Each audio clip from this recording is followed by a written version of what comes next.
Olá, tudo bem? Seja bem-vindo para mais um estudo da lição da Escola Sabatina desse trimestre, quando estamos tratando sobre o livro de Isaías. E o tema é Isaías, consolo para o povo de Deus. Estamos muito felizes com a sua presença mais uma vez aqui nestes canais para estudar conosco e aprender mais. Lembrando que você não pode deixar de seguir as nossas redes sociais, também ative as notificações, ative o sininho, para que você não perca nenhum vídeo quando ele for ao ar, tudo bem? Então, eu gostaria antes de iniciar o estudo e apresentar os convidados de hoje, de abençoar você, de mandar um grande abraço para você, de desejar que Deus realmente conduza a sua vida e a sua família nessa semana e que ao estudar a Bíblia e a Escola Sabatina, a lição da Escola Sabatina, não só conosco aqui, mas também dia a dia na sua casa, a cada manhã, que Deus traga luz especial para a sua vida e aumente cada vez mais o conhecimento da Palavra de Deus para você. Você já percebeu, a partir do capítulo 1, onde nós estudamos na semana passada o tema crise de identidade, que nós estamos num novo formato, onde as lições vão ao ar sempre no sábado à noite. Essa é uma das novidades. A outra novidade, um convidado muito especial que está conosco aqui, vai nos falar mais dela. E eu aproveito então neste momento para introduzi-los, especialmente iniciando então com o pastor Reinaldo Siqueira. Pastor Reinaldo, seja bem-vindo ao nosso meio. O pastor Reinaldo Siqueira, e é ele quem vai falar dessa novidade, ele é o diretor do Seminário Adventista Latino-Americano de Teologia, que tem uma das suas sedes aqui no UNASP. Então, pastor, seja bem-vindo. E qual é a novidade desse trimestre? Obrigado, Júlio. É um prazer estarmos aqui novamente, para o estudo da lição, e espero que você esteja aproveitando e realmente aprofundando o conhecimento da Palavra de Deus. Mas a novidade é essa parceria que nós temos entre a Igreja do UNASP, juntamente com o Seminário de Teologia, o SALT, Seminário Adventista Latino-Americano de Teologia, cuja uma das sedes está aqui no UNASP, e nós teremos todo esse trimestre. Aí nós estaremos juntos com vocês, junto aqui com o Júlio, aqui teremos convidados, Júlio, do nosso SALT, como também aqui do UNASP, e nós teremos então este estudo juntos, e eu creio que vai ser muito positivo. E assim a gente conta estar com vocês aqui todo este trimestre, e que Deus possa nos abençoar neste estudo. Pastor Reinaldo, obrigado. Como eu disse para você que está em casa, o pastor Reinaldo é o atual diretor do seminário, e comigo aqui, junto com o pastor Reinaldo, está o pastor Emilson dos Reis. Pastor, seja bem-vindo. O pastor Emilson foi o diretor do seminário que antecedeu ao pastor Reinaldo, e por muitos anos o pastor Emilson esteve na direção, também foi coordenador e também professor do seminário, deu muitas disciplinas, ministrou muitas disciplinas, entre elas a disciplina do livro de Isaías. Então, pastor, seja bem-vindo também, tá bom? Nessa representação aqui do SALT, espero que tenhamos um bom estudo. Muito obrigado, Júlio, pelo convite. É muito bom estar com você aqui, com o pastor Reinaldo mais uma vez, e com os amigos para estudarmos juntos a Palavra de Deus. Muito obrigado, pastor Emilson.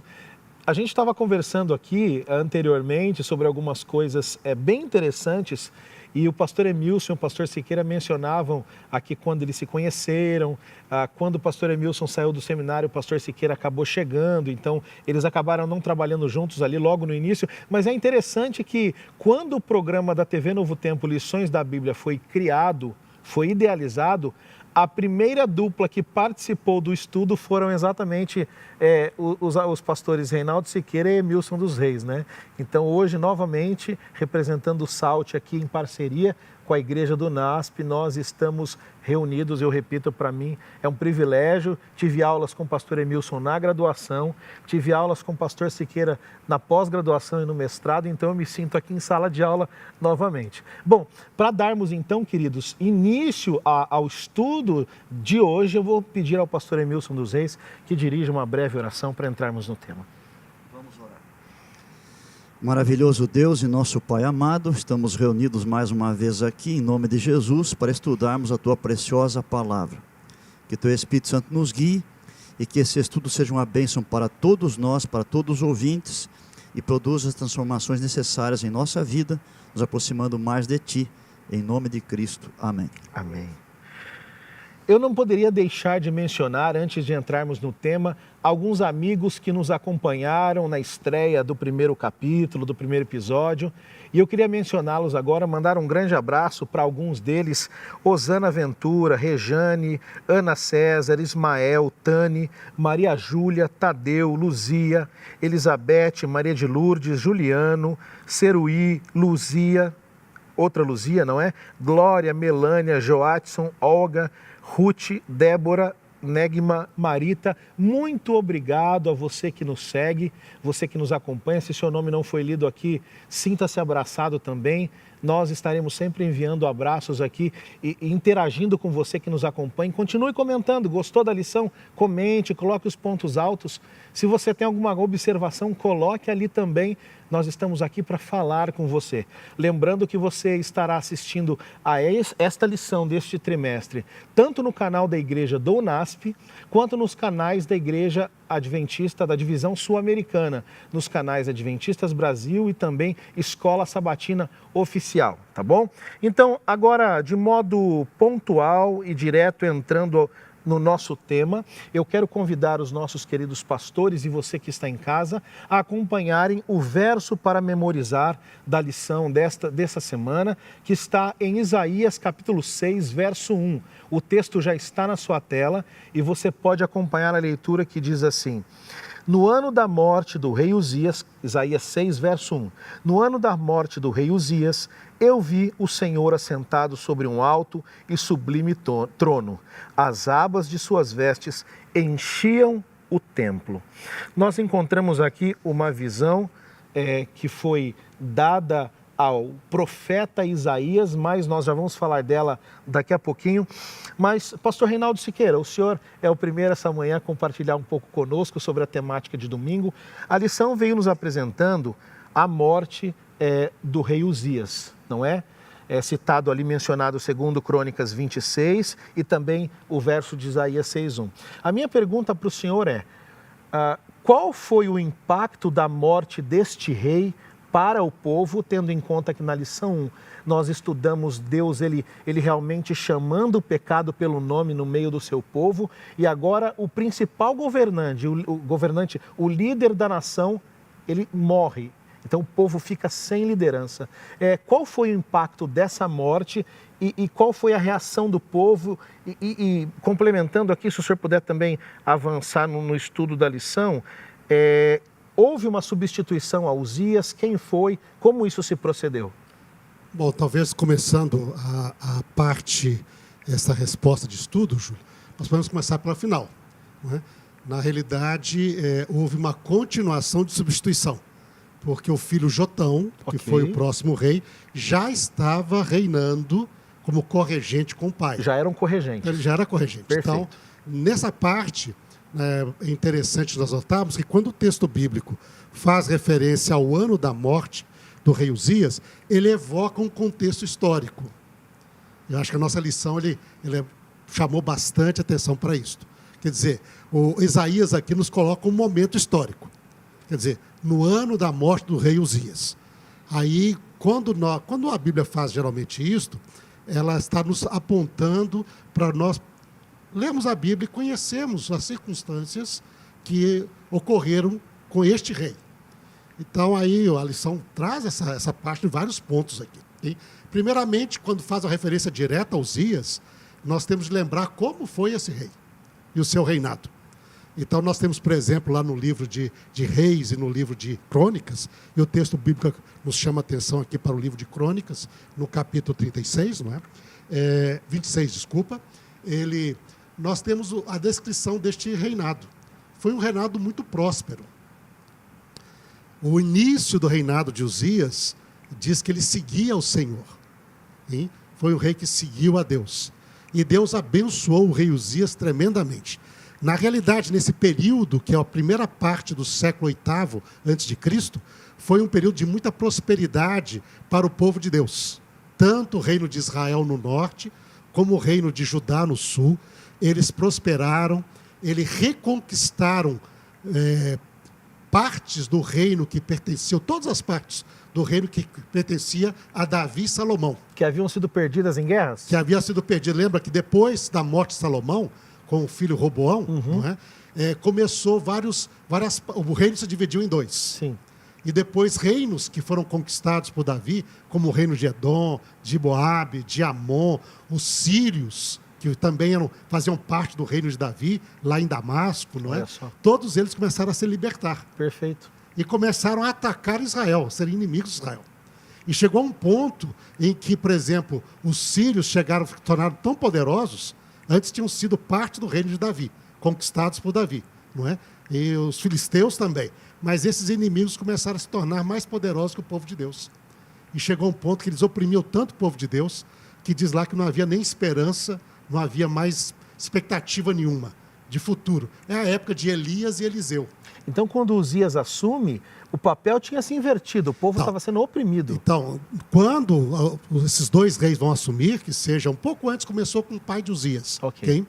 Mas, nesta época, Deus diz o texto bíblico, se nós vamos lá em 1 Reis 14, 2 Reis 14, diz lá que Deus viu que Israel estava no fundo do poço. Perfeito. E daí o que fez Deus? Ele prometeu restauração por sua graça. Okay? São as profecias de Eliseu, lembra que o rei atira a flecha? Sim. Ele diz, olha, atira mais para poder você vencer, Até deveria onde ter alcançar. tirado mais. Sim. É a época de Jonas, profeta Jonas, que profetizou que Israel iria restaurar os seus limites. E se tornou uma época de prosperidade. Na verdade, o reino de Uzias, nessa primeira parte, juntamente com o reino de Jeroboão, filho de Nebate, filho de Jeroboão II, que é chamado lá, não é? O segundo Jeroboão da história de Israel, se tornou o reino mais próspero desde a época de Davi e Salomão. É chamada da Idade de Prata, Olha só. que só perdia para a Idade de Ouro, que era de Davi e Salomão. Então era um período de muita prosperidade. Okay? Bênçãos de Deus. Restauraram todos os limites que pertenciam ao povo de Deus. Conquistaram filisteus, edomitas, amonitas, moabitas, venceram em cima dos sírios de Damasco, foram até a região do Eufrates, Olha só. com a divisa com a Mesopotâmia. Então isso foi um momento de muita prosperidade. Mas este rei, no final da vida dele, que é o nosso foco aqui, o que aconteceu? Ele diz que o seu coração se tornou orgulhoso. Olha só. Ensoberbeceu, a soberba tomou conta dele, e ele, sentido muito abençoado por Deus, quis também oferecer incenso. E daí então, diz ali que que aconteceu? Deus o tornou. Quando ele estava lá, querendo oferecer incenso, no lugar santo, dentro do santuário, os sacerdotes se opuseram a ele ficou bravo, ele queria, não, eu sou rei, eu mando, não é? Mas Deus fez sair lepra nele, ele se tornou leproso, e o final da vida de Uzias foi como um leproso. Apartado, o filho Jotão começou a coordenar as coisas, reinar, não é? Mas ele ficou lá isolado como leproso até o dia da sua morte. E ele nem foi sepultado nos túmulos dos reis, foi sepultado no campo que estava do lado do túmulo dos reis. Pastor, porque ser leproso. Oferecer incenso não era uma coisa boa? Por que ele não podia oferecer incenso? O que tinha de ruim nisso? Olha, o que tinha de ruim nisto era que ele não era sacerdote. Muito oferecer incenso era uma função exclusiva do sacerdote, que deveria ser da linhagem de Arão, levita da linhagem de Arão.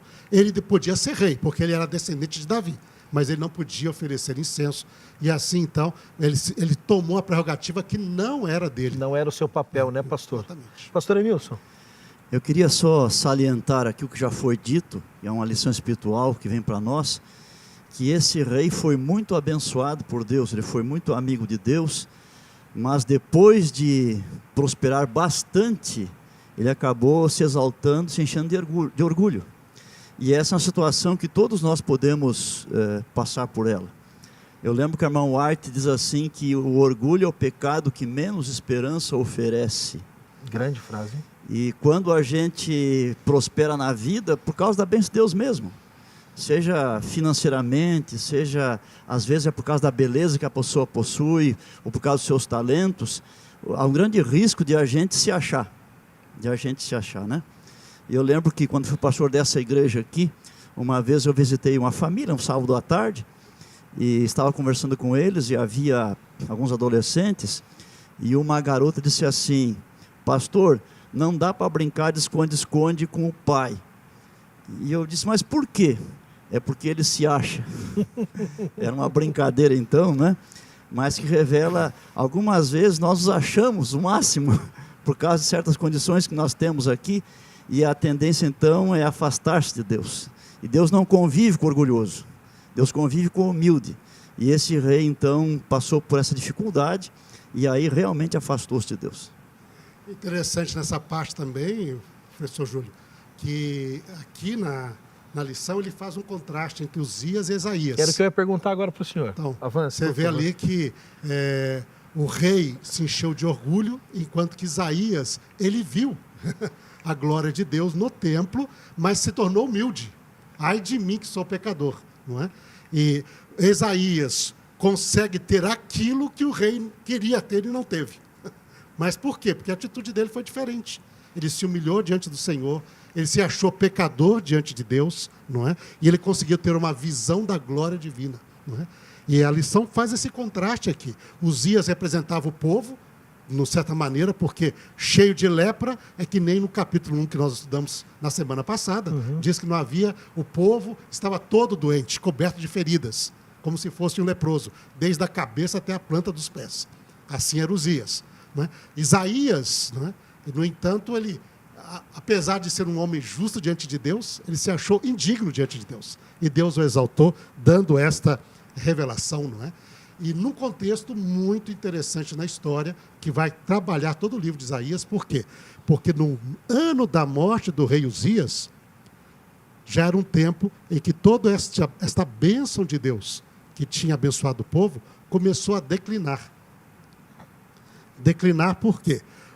Eles começaram a perder toda esta glória, todo este poderio que Deus tinha dado pelos pecados da nação, que nós estudamos semana passada. Não é? Mas quem está surgindo no horizonte vai ser um novo poder que vai estar presente através de boa parte do livro de Isaías, que é a Síria, com a sua capital Nínive. Vai se tornar o império dominante da época e vai destruir Israel do norte e vai fazer sofrer muito o reino de Judá.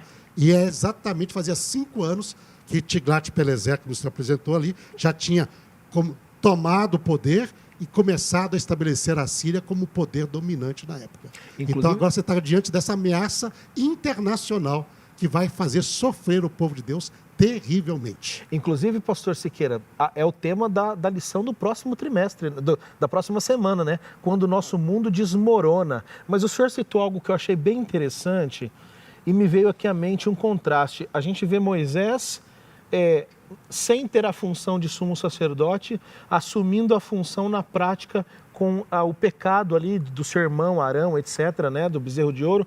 Aqui a gente vê agora Isaías também ganhando uma proeminência em contraste com o rei que tinha o status, né?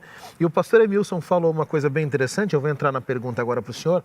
A gente não tem como passar por aqui com professores do Salto sem se lembrar de frases marcantes, né?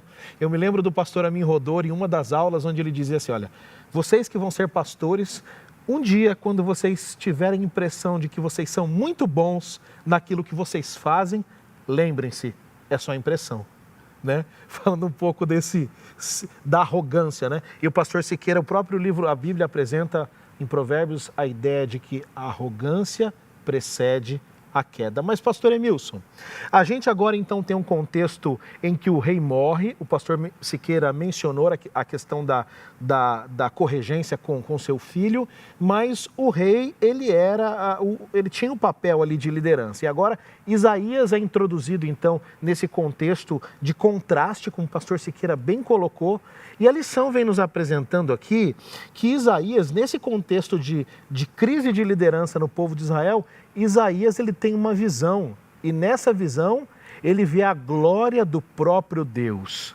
A minha pergunta para o senhor, essa visão que é apresentada aqui em Isaías capítulo 6, versos de 1 a 4, Onde está Deus nessa visão? Ou seja, Isaías vê a Deus, mas qual é o contexto geográfico?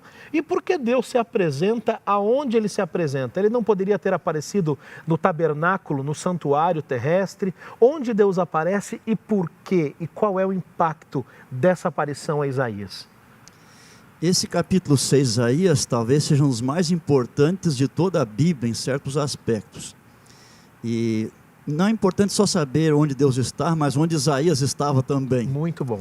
Então, diferentemente de outros profetas da Bíblia, o livro não começa com o chamado de Isaías. O livro apenas diz a época, dá aos reis, e depois já entra uma mensagem direta para o povo. O que é incomum nos livros proféticos, né? Geralmente no início de cada profeta é que está o chamado, mas aqui não é o caso.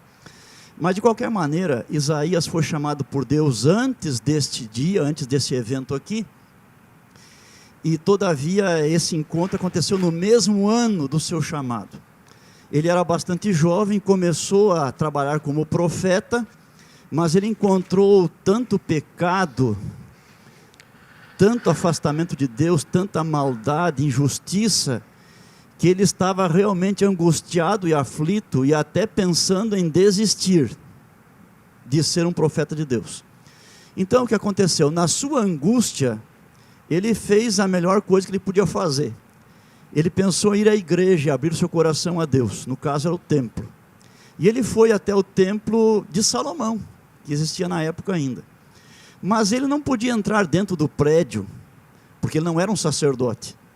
Então ele chegou o mais perto que ele podia, havia um pórtico que dividia ali o espaço, ele chegou junto ao pórtico, e ali aflito ele começou a orar a Deus, pedindo uma orientação, uma guia, uma ajuda, para mostrar o que fazer. E nesse momento Deus o tomou em visão, e assim ele deixa de estar na visão, fora do templo de Salomão, na frente, olhando para o templo, e ele é levado diretamente para dentro do verdadeiro templo, que é o celestial. Que tremendo, hein? E agora ele contempla Deus. Deus está ao mesmo tempo no seu templo do céu, que é o verdadeiro, porque o da terra era só uma cópia, e ao mesmo tempo no seu trono, porque o trono de Deus está no santuário do céu. E agora o Isaías tem uma visão daquilo que acontece ali. Mas ninguém que está ali fala com ele. Ninguém diz nada a respeito dele, nem com ele. É como se ele estivesse presente, mas só observando o que está sendo dito, o que está sendo apresentado. E essa visão realmente é espetacular. Nós somos professores aqui, e professor de qualquer matéria, e escritor também, costuma dividir assim os assuntos em pedaços, para a gente entender melhor.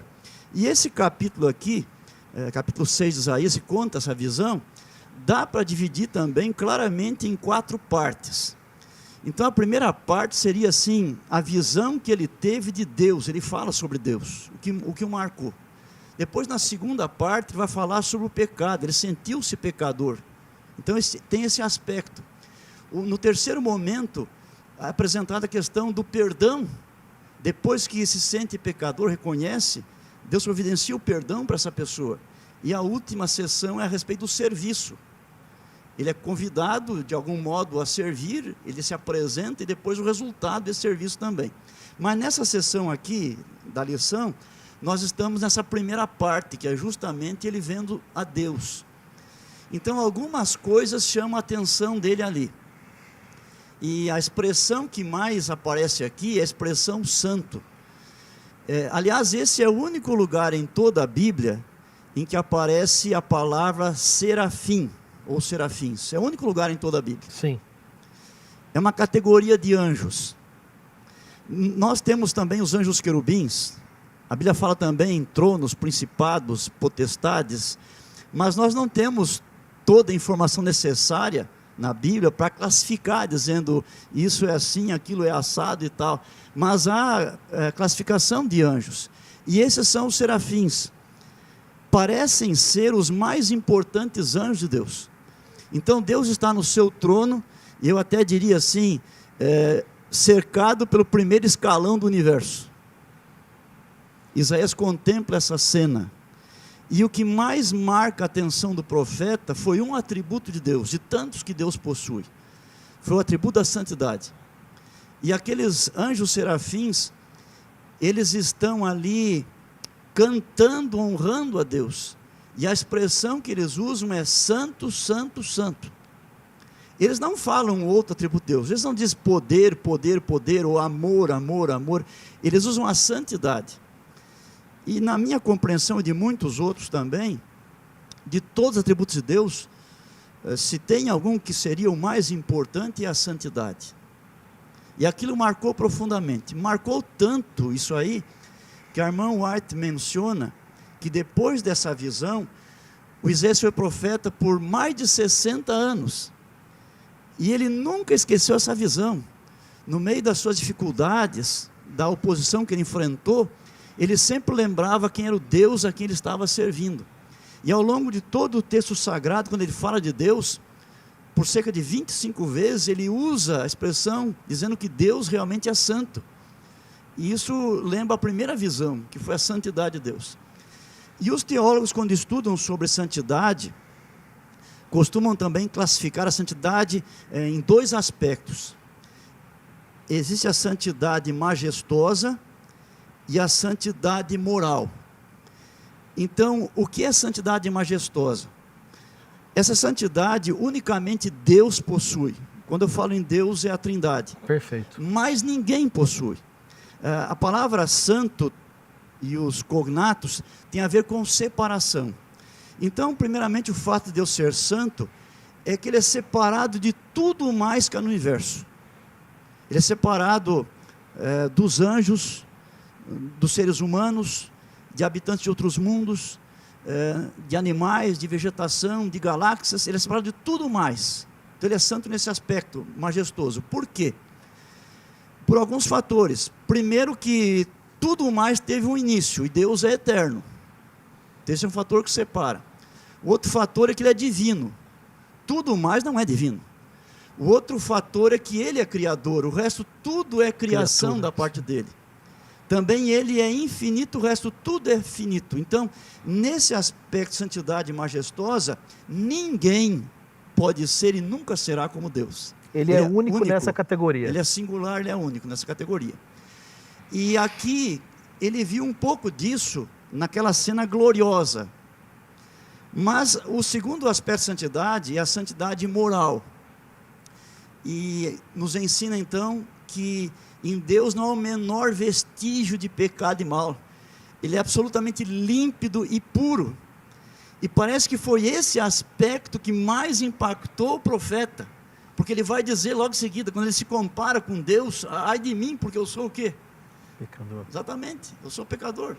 Então, essa visão marcou ele profundamente com a santidade de Deus, especialmente a santidade moral. E nesse aspecto é que Deus nos convida, sede santos como eu sou santo.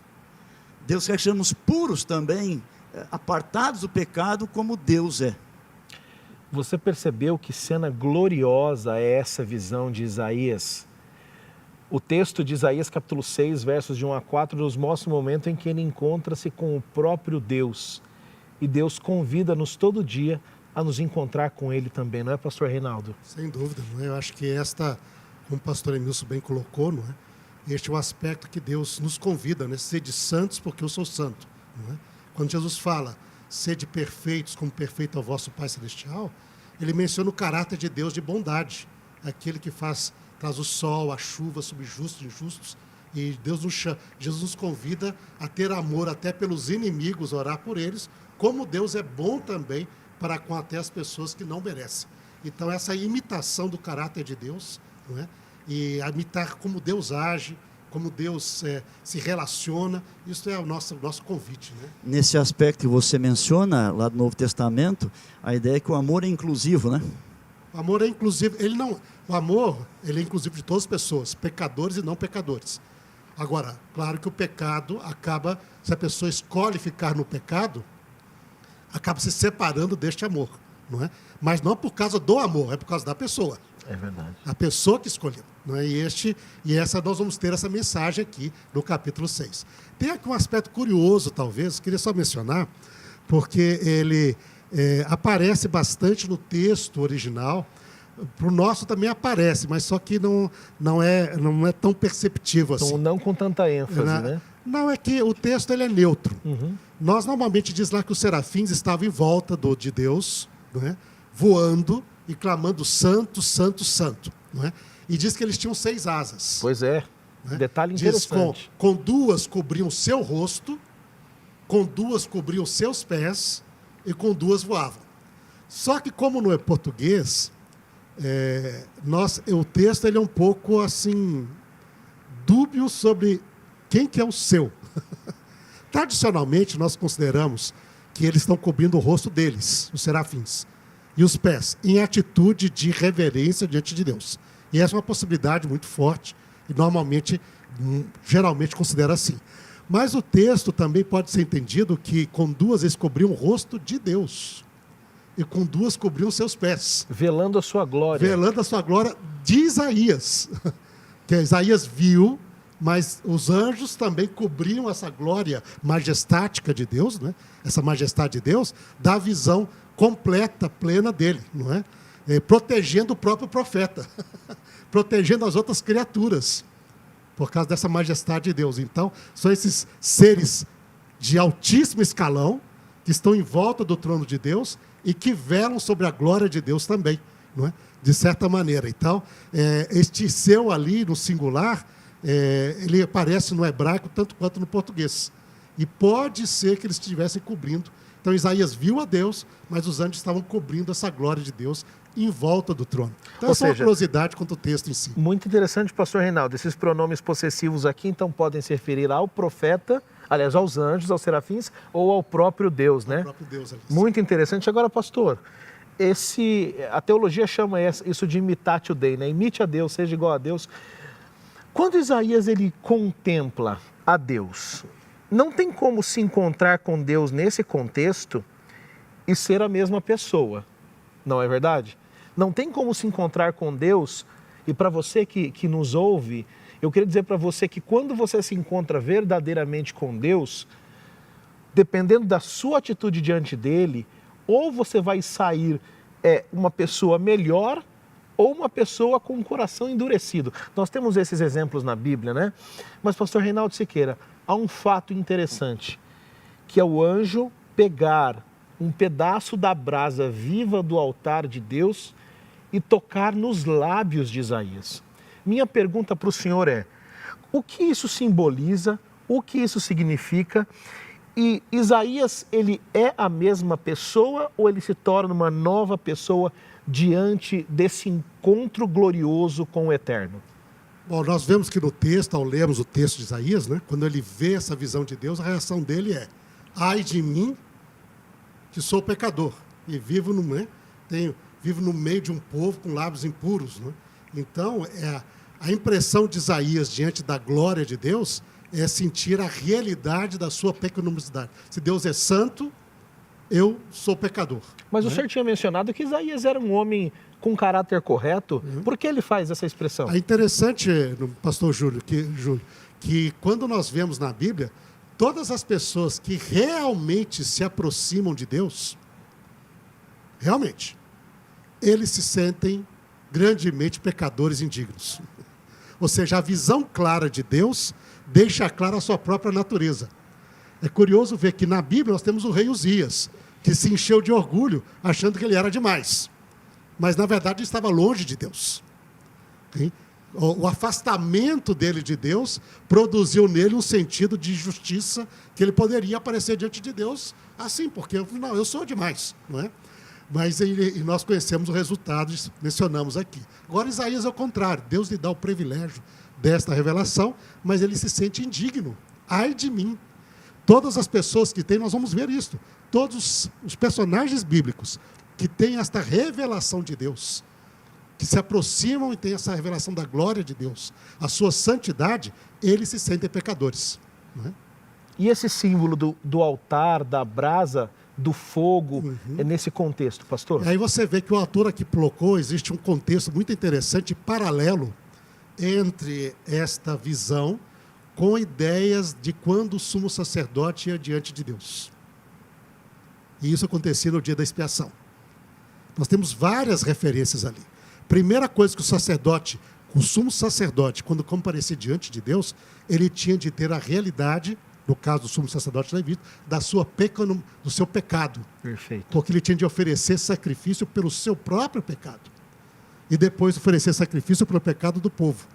Ele aparecia diante de Deus em humildade, Dupla em vestes responsabilidade. simples, em vestes brancas. Ele tirava sua veste gloriosa, aparecia como um simples ser humano diante do Deus Santo, se humilhando diante de Deus. Não é? E uma das coisas que acontecia ali era expiação. E um dos fatos que aparecem lá, lembra lá que você tinha o incenso, que devia ser oferecido. Lembra, o rei Uzias foi oferecer incenso no lugar santo. Sem autorização. Sem autorização. Quando o sumo sacerdote entrava no lugar santíssimo, ele tinha de primeiro, antes de entrar, deixar o incensário queimando para encher o ambiente de incenso. E para esse incenso queimar, era tirado, ele só podia ser queimado com brasas tiradas do altar de bronze. Brasas usadas no profeta de sacrifício e que o próprio fogo Deus acendeu. Lembra que quando o santuário foi construído, e Moisés acabou de construir o santuário com todo o povo de Israel, Deus mandou fogo dos céus e acendeu o fogo que estava no altar de bronze. Depois, os israelitas nunca podiam deixar esse fogo apagar. Eles tinham de sempre ali, Levítico 6, o autor chama a atenção aqui, tinham de manter esse fogo queimando, não é? O tempo todo. Deste fogo se tirava brasas para colocar no incensário. E também acender o candelabro que estava lá no santuário e manter o incenso queimando. Este era o fogo santo. Lembra que os filhos de Arão, uma vez, entraram para queimar, fazer incenso? Fogo estranho. Fogo estranho, quer dizer, não fogo tirado do altar de Deus. Do altar de Deus. O fogo simboliza aqui purificação. Ele diz, eu tenho lábios impuros, povo de lábios impuros, sou pecador. Aí o anjo vai lá, tira este fogo, toca nos lábios e diz, fiz passar de ti o teu pecado, a tua iniquidade. Que tremendo, hein? Então você está agora puro diante de Deus. Você pode permanecer nesta adoração que você... Então, é interessante isso, que toda essa imagem que a Bíblia traz, desse sentido do nosso pecado, da santidade de Deus, mas do ato divino de purificar o pecado do ser humano, que é a expiação. Ele nos lembra tudo isso aí, e a lição trouxe isso bem ao ponto aqui, né? Obrigado, pastor. Pastor Emilson. Então, aqui nós temos algumas ideias interessantes também, porque até agora na visão, ninguém falou com ele ou a respeito dele. É verdade, é o primeiro momento. É só, né, sobre Deus que está aparecendo ali. Mas ele ficou tão impactado quando aprendeu mais sobre Deus, que isso refletiu sobre a sua vida espiritual tremendamente. Ele sentiu então que ele era pecador, e isso foi o caminho para ser perdoado. E aqui vem uma lição para nós também. Em nossas igrejas, nós precisamos estudar mais sobre Deus. Quem é Deus? Às vezes estudamos muitas coisas que não são muito significativas. Se tem um assunto que é importante, é sobre Deus. Quanto mais soubermos sobre Deus, mais impactados vamos ser também em nossa vida espiritual. Então esse é um aspecto bem importante que a gente deve meditar, né? Um outro aspecto que eu quero mencionar, ilustrando talvez, nós estamos aqui no campus do NASP, Engenheiro Coelho. E aqui é muito grande, tem muito gramado, tem muitas árvores, e à noite há muitos postes com luz. Se alguém vier subindo por uma estradinha aqui, e tem algumas que não tem asfalto, e se sujar por alguma razão, no escuro ele não vai perceber a sujeira. Mas lá adiante tem um poste com luz. E quanto mais perto da luz ele vai chegando, mais ele vai vendo a sujeira. Perfeito. Ele não vai se sujando mais, mas mais vai percebendo a sua condição. E assim é Deus também. Quanto mais perto vamos chegando de Deus, mais percebemos quem nós somos e como precisamos ser limpos por Ele. Nesse aspecto, eu acho interessante, no contexto nosso adventista, é a questão, por exemplo, da angústia de Jacó. O tempo de angústia de Jacó. No nosso meio, existe às vezes algumas situações que se desenvolvem, não é, na compreensão, que não correspondem aos dados bíblicos. A pessoa fica assim, nossa, será aquele tempo em que nós estaremos sem intercessor, sozinhos diante de Deus? Não é? E aí vem a angústia de Jacó, né, sofrendo. Quando nós notamos a Bíblia, a angústia de Jacó ela vem depois do derramamento do Espírito Santo. Exatamente. Depois da chuva serôdia. Quando você estiver cheio do Espírito Santo, nessa plenitude que Deus quer que cada um de nós estejamos, aí nós vamos sentir quão pecadores nós somos. É a presença do Espírito Santo no nosso coração, neste tempo, que vai nos levar à angústia de Jacó. Porque você vai ver realmente quem Deus é, na nossa limitada compreensão humana aqui antes da transformação, e quem nós somos. É a presença de Deus que vai produzir em nós esse sentido de pecadores, indignos. Mas como Isaías diz lá, nós estaríamos sem intercessor, mas estaríamos cheios do Espírito Santo aqui, com o nosso Consolador conosco aqui. Nós vamos nos sentir indignos? Sim, porque somos pecadores. Não merecemos a salvação. Mas aí nós teremos a certeza dessa graça divina que é exterior. A brasa vem de fora. Não é você. Ele não diz lá, você, Isaías, agora se purifique para poder ficar diante de mim. Não. Ele tirou a brasa, trouxe para ele e diz, eis que fiz passar de ti o teu pecado. Então lembra isso, pelos méritos de Cristo, mesmo na angústia, nós vamos procurar, Senhor, não sou digno, mas a graça de Cristo, ela é abundante, ela é total, ela pode nos salvar, mesmo alguém digno como nós. Ok, pastor Reinaldo, muito obrigado. Pastor Emilson, uma pergunta para o senhor. Depois desse contato inicial, onde ele observa apenas, num primeiro momento, depois ele recebe ali a visita, a proximidade do anjo que toca nos seus lábios, a gente percebe que Isaías tem até coragem para falar com Deus ali no momento de necessidade da Trindade diante da situação. Relata para nós o que aconteceu e que motivação, qual sentimento toma conta de Isaías, o que ele sente agora que está pronto para fazer. Isso tem a ver diretamente com a motivação pela qual ele for ao templo para buscar a Deus, conversar, porque estava angustiado, como nós vimos. Estava já quase com o pé saindo para abandonar o ministério profético. Mas então Deus mostra para ele na visão quem que é Deus. Então ele tem uma compreensão que ele não tinha antes. E além disso também, ele passa agora a compreender quem que ele é e tem certeza de que foi perdoado por Deus. Nesse momento da visão, Deus olha para os serafins e diz assim, escuta, ele não quer ir, quem nós vamos enviar? Em outras palavras. E ele agora se adianta, Isaías, não, eu não vou desistir, eu vou, pode contar comigo, eu vou sim. Tem um encorajamento ali. Encorajamento. A visão toda foi para encorajá-lo e para que ele pudesse cumprir com a missão. Então, esse culto que ele presenciou ia resultar num serviço de completa dedicação. Assim devem ser nossos cultos também nas igrejas. Nós vamos para a igreja, nós ali aprendemos sobre Deus, nós reconhecemos que somos pecadores, nós pedimos perdão, nós somos perdoados, mas nós recebemos também encorajamento e força para sairmos dali e cumprirmos com a missão no mundo que Ele tem para nós. Você percebe que, mais uma vez, após encontrar-se com Deus, ser transformado por Deus, Isaías se sente motivado a pregar a mensagem de Deus. Quando eu e você nos encontramos com Ele, querido amigo, querida irmã, querido irmão que nos ouve, como o pastor Reinaldo falou, quando nos encontramos verdadeiramente com Ele, não há outra motivação a não ser contar dele para outras pessoas. E agora, para a gente chegar agora na parte final, queridos pastores Reinaldo e Emilson, eu vou entrar aqui na temática de quinta-feira, já que na sexta é um tema adicional, e vou fazer uma pergunta que eu gostaria que vocês dois respondessem. A gente está tocando aqui um bem bolado, né? O pastor Siqueira fala, o pastor Emilson responde, o pastor Emilson responde, o pastor Siqueira comenta. Falando aqui da questão de um apelo agora que é feito em Isaías 6, de 9 a 13, é dito que quando Deus envia novamente o profeta Isaías, ele dá a Isaías uma mensagem estranha. Que mensagem é essa, né? Dá para entender que Isaías, em algum momento, pensou, será que eu estou escutando isso mesmo de Deus? Será que é isso mesmo que eu tenho que dizer? Pastor Reinaldo, começando com o senhor e depois o pastor Emilson também, vamos falar um pouco desse relato de Isaías 6, de 9 a 13. Bom, a mensagem estranha que aparece aqui, pastor Júlio, é esta que é relatada aqui a partir do verso 9, não é? Depois da resposta, eis-me aqui, envia-me a mim, Deus dá a mensagem que ele deveria transmitir, ou a missão que ele ia fazer. E diz lá, então, disse Deus então, não é? Vai e diz a este povo, ouvi e não entendais, vede e não percebais. torna insensível o coração deste povo, endurece-lhe os ouvidos, fecha-lhe os olhos, para que não venha ele a ver com os olhos, a ouvir com os ouvidos, a entender com o coração, e se converta e seja salvo. Então eu disse, o profeta responde a Deus: até quando, Senhor?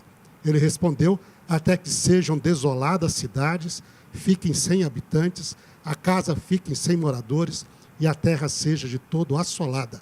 E o Senhor afaste dela os homens, e no meio da terra seja grande o desamparo. Então, esta diz até a destruição do povo. Que mensagem estranha. Essa é a mensagem, vocês vão ser destruídos. Essa é a mensagem. Olha, quando nós olhamos isso, achamos muito estranho. Realmente, nossa primeira reação, ela é de, vou dizer assim, mas que mensagem é essa? Um Deus que manda um profeta pregar para que as pessoas se percam, não é? Tem algumas pessoas que até, a partir disso, desenvolvem uma teologia da predestinação. Sim. Deus está destinando essas pessoas à perdição. Mas nós temos de ter aqui todo o contexto. O livro de Isaías não começou aqui. Importante. Isso é importante. E nós temos que ter também a chamada famosa compreensão bíblica da teologia da aliança. Tremendo. Então, aí você tem 3 estágios de pregação profética. Okay? E os 3 estágios estão representados aqui nesses primeiros 6 capítulos de Isaías. O primeiro estágio era o estágio que foi durante o reino de Uzias, que é o estágio da bênção. Deus chama o seu povo ao arrependimento através da bênção. Deus abençoou, fez prosperar, tentando com isso, através da sua bondade, tocar o coração deles. Mas eles, em vez de serem gratos pela bondade, eles passaram a ter aquela religiosidade vazia. Faziam sacrifícios, pensavam que eram fiéis a Deus, mas continuavam nos seus pecados, com maldade para com o próximo, com as mãos cheias de sangue, que nós estudamos na semana passada. Neste contexto, quando o povo, diante da bondade de Deus, não responde com uma conversão sincera, Deus manda o segundo estágio de pregação profética, que é: vinde, pois, e arrazoemos. Ainda que os seus pecados sejam como escarlata, se tornarão brancos como a neve. Ainda que sejam como o carmesim, se tornarão alvos como a lã. Se quiserdes e me ouvides, comereis o melhor dessa terra. É o chamado do pecador que ainda tem essa possibilidade de arrependimento e voltar a Deus. Okay? Essa é a segunda fase. São os primeiros 5 capítulos de Isaías. Deus anuncia o juízo, mas com a possibilidade ainda do povo como um todo poder voltar e ser salvo. E não ter o juízo, a espada que vai devorar. Se quiseres me ouvides, comereis o melhor desta terra. Que Deus amoroso, hein? Deus, então, esse é o segundo estágio. Mas o povo, quando ouve essa mensagem e rejeita, que levou Isaías a desencorajar-se, eles entram no terceiro estágio. O terceiro estágio da pregação profética na Bíblia é o anúncio do juízo, que agora vem como, diz o juiz é certeiro. Você vai pregar, mas qual o resultado dessa pregação? É o povo com o coração duro, é um povo com os olhos cegos, é um povo rebelde que você vai ter de enfrentar. Ele estava até desencorajado para enfrentar esse povo, porque o povo tinha rejeitado. Diz: não, continua a pregar. A sua pregação vai endurecer o coração deles. A sua pregação vai levá-los a essa rebelião aberta. Mas a mensagem não terminou aqui onde eu parei de ler. A mensagem termina de Deus lá no verso 13, onde faz referência finalmente à santa semente. Ou seja, quando Deus olha para isto, ele vê: se eu continuar a pregar, a maior parte do povo vai rejeitar, vão ficar endurecidos, serão destruídos. Mas ainda haverá um remanescente fiel, que por causa desta pregação será salvo. Então Deus continua. Ele diz: segue avante, porque vai ter um remanescente. No capítulo 7, ele vai colocar inclusive o nome de um filho com essa esperança remanescente, que é: um resto voltará. Vai ter exílio, vai ter destruição, mas haverá um remanescente que será salvo. Então, por causa desse remanescente, vale a pena continuar, mesmo que o povo seja endurecido, porque haverá um remanescente salvo. E Deus vale a pena. E foi isso que Deus fez desde o início da história da criação. Com o pecado, ele continuou, mesmo com o homem se rebelando sistematicamente. Por quê? Porque sempre houve um remanescente que respondeu positivamente, e por causa dele, o plano da salvação vale a pena. E Amém. Deus continuou avante. Não é? Amém. Pastor Ebilson. O fato deles não poderem entender a mensagem e se converter, não é resultado da mensagem, é resultado da rejeição da mensagem. Tem alguma coisa a ver com aquilo que aconteceu com Moisés e o faraó no passado, pastor? Lá na passagem? Sim, também. Na verdade, se a gente tomar aí uma chave bíblica, procurar o verbo endurecer, vai encontrar na Bíblia vários casos de Deus endurecendo o coração de pessoas. O faraó só é o mais conhecido deles. Olha só. Vários casos. Mas, na verdade, Deus trabalha com todos sem acepção de pessoas quanto à salvação. O que Ele faz, o que Ele diz, vai amolecer alguns e endurecer outros, mas as pessoas escolhem. Então, quem escolhe rejeitar a mensagem, no caso o Evangelho também, ele próprio endurece o seu coração. Ele não vai entender mesmo, vai ter efeito na vida dele. O amor de Deus não vai ter significado para ele, porque ele não quer. Então, esse efeito que está aqui é efeito não da mensagem de Isaías, mas da rejeição dessa mensagem. E quanto mais a gente rejeita, pior fica a nossa condição, mais duro fica o nosso coração. Por isso que é mais fácil a gente se converter hoje do que amanhã. É como os hábitos também, né? Alguém disse que os hábitos são como uma corda formada de pequenos fios. Cada dia é um fio a mais. Então é mais fácil vencer um mau hábito hoje do que amanhã. Amanhã vai ter um fiozinho a mais. A mesma coisa é a salvação. É mais fácil aceitar hoje do que amanhã. E aí Hebreus convida, né? Hoje, se ouvir de sua voz. Amém. Não endureçais o vosso coração. Não endureçais, porque amanhã amanhã não está prometido para ninguém, né, pastor Reinaldo? Sim. Interessante também nessa parte, como o autor chama atenção, tem 9 verbos diz que Deus endureceu o coração de Faraó, e tem 9 falando que o Faraó endureceu o seu próprio coração. Mas existe no capítulo lá em Êxodo, capítulo 7, quando Deus fala assim, olha, que é o momento que vai vir a primeira praga que ameaça a vida, que é a praga da chuva de pedras. Deus diz para Faraó e para os seus servos lá, diz, olha, amanhã vai vir uma chuva de pedras como nunca houve. Tira os servos, tira os animais, guarda dentro da casa, porque quem estiver no campo vai morrer. Né? E aí tem uma passagem interessante, ele diz assim, olha, e apesar disso, você se levanta contra mim? Eu, se quisesse, poderia ter destruído o Egito num golpe só. Sem avisar. Sem nada. Mas, no entanto, eu não quero fazer isto. Sim? Mas para isso eu te mantido, então. Você está resistindo, mas agora estou mantendo você para que o meu nome seja anunciado sobre toda a terra, para que todos saibam que não existe nenhum Deus sobre essa terra semelhante a mim, não existe, e que eu sou Deus sobre a terra do Egito. Não existe outro Deus além de mim. Okay? E diz o texto que os servos de Faraó, que temiam a palavra do Senhor, guardaram seus servos e os animais. Mas os que não temiam, deixaram para fora e perderam. Ou seja, Deus estava conseguindo servos que temiam a Deus na corte de Faraó. Faraó não estava temendo, mas tinha servos lá. E por causa destes que temiam o Senhor, Deus diz, eu vou continuar. Muitas pessoas vão me conhecer. E essa expressão é uma expressão idiomática em hebraico. E nós temos que tomar cuidado com expressões idiomáticas. Porque expressões idiomáticas, elas têm um sentido que é próprio da língua. Sim. Por exemplo, quando nós falamos assim, eu chutei um balde. É uma expressão idiomática. Não é, não cheguei lá e chutei o balde. Quer dizer que eu perdi a paciência, acabou, não continuei mais, realmente deixei as coisas, me fiquei bravo. Né? É isso que quer dizer. Vou descascar um abacaxi, Vou descascar um abacaxi. Tem a batata quente na mão. Não, exatamente, são expressões idiomáticas que nós que falamos português entendemos plenamente. Ah, puxa, o pastor Emilson, ele descascou muito abacaxi quando era diretor e professor e pastor. Mas nós estamos imaginando o pastor Emilson descascando abacaxi, né? Para poder dar abacaxi para a igreja. Né? Sim, mas resolveu problemas. Perfeito. Então, o endurecer o coração é uma expressão idiomática hebraica. Quer dizer que Deus, ele prega a mensagem e a pessoa, diante da mensagem, rejeita e endurece o seu coração. Como Deus que tomou a iniciativa de pregar, coloca como se Deus endureceu o coração. Mas a culpa é da pessoa, tanto assim que Deus chama a atenção do faraó. Você é louco. Mas então tá bom, vamos lá. Eu sou Deus. Né? Eu sou Deus, você é um ser humano. Né? Então, se nós ouvimos a palavra de Deus, e essa é a função dele pregar, nós seguramente teremos a bênção do Senhor.